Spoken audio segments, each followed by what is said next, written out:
Hi everybody, welcome to Preservice Chat. Great to have you with us, and welcome back, Scott. Thank you. You have been here before. Yes. Yeah, good to have you here. And when we're recording this, we're just a few hours away from youth group tonight, so I know your mind's on that a little bit, but we're not going to talk about youth today. Ah. Yeah, I know, you love to talk about youth. Today what I want to do is I want to talk to Scott about your microchurch. Oh. Yeah.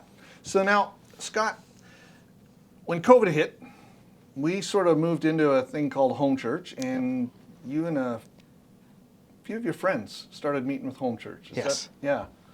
Home church. Home church was myself, Evan Holmes and his family, and Justin Girton and his family. Nice. And yeah, we would meet the same way as we are with Microchurch now. Yeah. On Sundays, we would have a meal and watch the service. Okay.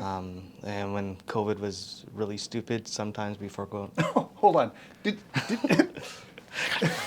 COVID was really stupid? Oh, so like restriction-wise. You mean there's moments when it's not? Yeah. Is that what you're saying? There is. Sometimes restrictions allow you to eat, sometimes restrictions don't. Yeah, it's been a challenge. Yeah. Yeah.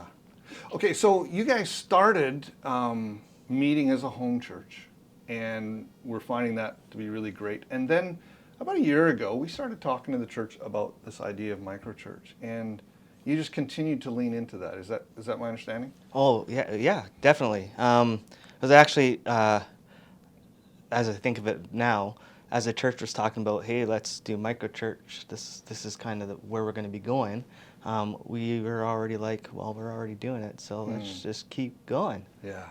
And so I guess you can say we were a microchurch before the church actually took off with microchurches.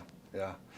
And you know, one of the things that what I really like about your story, there's lots to really like about it, but you had a group of friends who were probably, you could say, were doing life together. Mm-hmm. But as COVID hit and gave opportunity and sort of pushed us into homes, it feels like you guys got a little more intentional about even the expression of your faith with one another and how you were living that out. Is that fair to say? Oh, yes.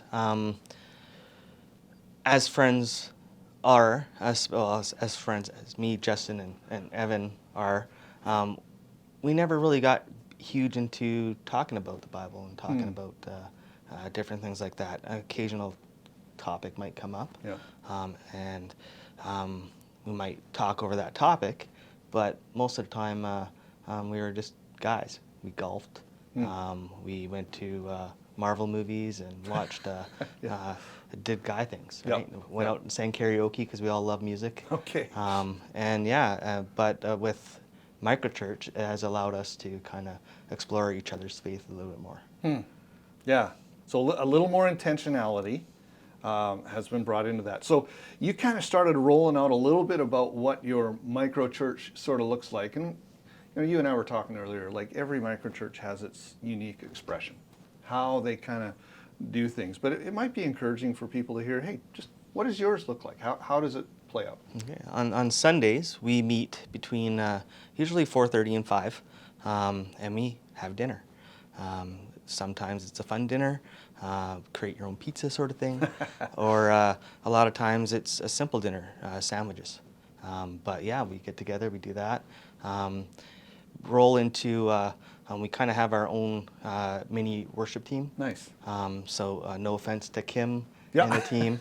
I'm on that team too, but yeah. no offense to that, but we like to kind of play music, and we feel that the kind of the live music allows us to fall into worship a little bit more deeper. Yep.